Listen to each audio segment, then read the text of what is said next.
j'espère que vous allez bien, on se retrouve dans cette vidéo pour un nouveau tuto et aujourd'hui on va faire des pop-cakes Oreo. Alors j'adore les pop-cakes, enfin j'en ai jamais mangé, mais j'adore visuellement les pop-cakes, je trouve que c'est trop beau en fait. Et je me suis dit, vas-y on va faire un gâteau un peu connu, donc j'ai décidé de le faire Oreo. Pourtant je déteste les Oreos, mais j'adore les faire en fimo, c'est très bizarre. Donc du coup je vais vous laisser avec la vidéo, c'est très simple, très rapide et ça fait tout son effet, voilà j'adore, je trouve cette création trop belle honnêtement, enfin j'aime beaucoup ce que j'ai fait dans cette vidéo. Je parle pas plus longtemps et puis je vous laisse tout de suite avec le tuto. Du coup forcément je vais utiliser du noir et du blanc, ensuite je vais utiliser de la fimo liquide, un moule Oreo, un emporte-pièce en forme de fleur, une lame pour couper la pâte, une spatule en plastique, un cure-dent, je vais aussi utiliser des bâtons de sucette, des décorations, un clou pour pouvoir accrocher mes créations et une pince. Donc déjà je vais commencer par malaxer le noir et je vais venir faire des coques d'Oreo. Donc voilà, je moule, alors c'est un moule fait maison, c'est moi qui l'ai fait parce que j'ai moulé un vrai Oreo, donc les miniatures. Donc j'ai fait 4 coques avec mon emporte-pièce fleur, je vais en croquer 2, voilà, entre guillemets. Par contre je les croque pas du même côté. Donc voilà, un je le fais à gauche et l'autre je le fais à droite. Ensuite je viens texturer l'intérieur où j'ai fait l'effet croquet, ça c'est facultatif, c'est comme vous voulez, moi je voulais juste rajouter un petit peu plus de relief.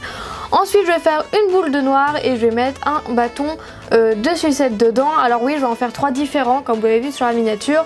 Donc voilà, là c'est pour faire le troisième qui sera différent. Donc une boulette de noir et je viens aussi prendre mon emporte-pièce en forme de fleur et faire l'effet croquet. Donc voilà, je pense que jusque là c'est pas trop compliqué.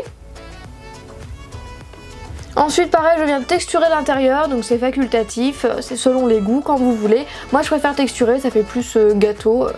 Voilà, je préfère. Donc voilà nos bases d'Oreo et on peut préchauffer tout au four pendant 5-10 minutes. Pendant que c'est en train de chauffer, on va venir faire le coulis. Donc je fais du coulis blanc, donc pour ça je viens mettre de la fimo blanche avec de la fimo liquide pour former mon coulis. Une fois que les pâtes ont durci 5 à 10 minutes au four, je les sors, je les laisse refroidir et je viens faire le premier Oreo. Donc pour ça je viens prendre les 2 coques qui sont complètes, j'aplatis du blanc et en fait voilà c'est pour mettre à l'intérieur. Et comme vous venez de le voir, je viens faire un marquage pour les bâtons de sucette et avec ma lame je viens enlever ce que j'ai marqué. En fait c'est pour faire un effet d'emboîtement. Voilà, je pense que les images parlent assez d'elles-mêmes. J'espère que c'est pas trop rapide, j'ai l'impression que c'est ultra rapide. Voilà, désolé si vous trouvez ça trop rapide. Donc voilà, ensuite je referme l'autre côté de la coque et je vais mettre un clou. Ensuite pour le deuxième, je viens prendre les coques qui sont croquées et je viens mettre du coulis blanc partout au-dessus. Donc je prends le cure-dent pour pas m'en mettre plein les doigts. Donc voilà, la spatule en plastique c'était pour mélanger la fimo et la fimo liquide. Donc là j'en mets partout, même sur les côtés, mais j'en mets pas où c'est croqué en fait. Voilà, j'étale bien partout et ensuite je vais mettre des décorations. Donc là c'est de la fimo qui est râpée. C'est de la fimo orange, bleu, lavande, rouge, voilà, de plein de couleurs que j'ai râpé et que j'ai mélangé ensemble parce que je trouve que c'est trop joli. Donc voilà. Et ensuite pour le troisième, je viens mettre pareil du coulis blanc tout autour, sur toute la boule sauf là où c'est croqué.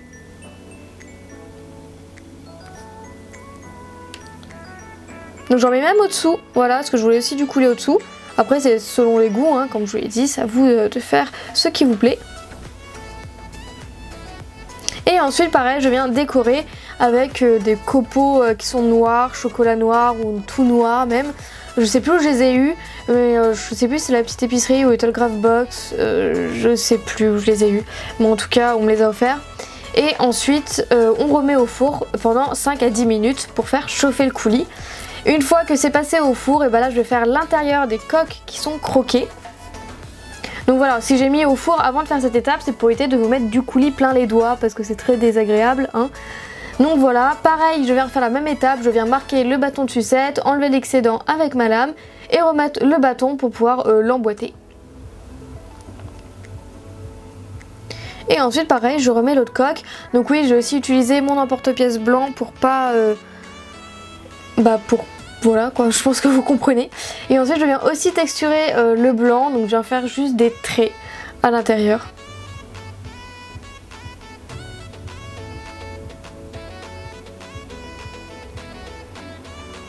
Et pareil, je viens mettre un clou pour pouvoir l'accrocher.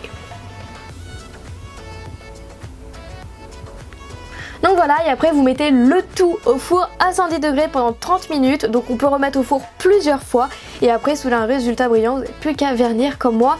Donc voilà, j'espère que ce tuto vous aura plu. Alors dites-moi si j'ai été trop vite parce que j'ai l'impression que ça a été très vite par rapport à d'habitude. Je m'en rends compte là en faisant la voix off. Enfin bref, j'espère quand même que vous aurez bien compris. Désolée si vous n'avez pas trop compris avec les cuissons et tout ça. Mais juste à chaque fois, je mettais plusieurs fois au four pour éviter de m'en mettre plein les doigts, de tout déformer, etc. Donc j'espère que ça vous aura plu. En tout cas, moi je trouve ça super sympa. J'ai adoré les faire. Voilà, je trouve ça super mignon. Et super joli. Voilà, en tout cas j'espère que ça vous aura plu, que vous aurez bien compris toutes les étapes. Si jamais vous avez des questions ou des remarques, n'hésitez pas à les partager en commentaire. Puis je vous fais plein de gros bisous, on se retrouve bientôt pour une prochaine vidéo. Salut!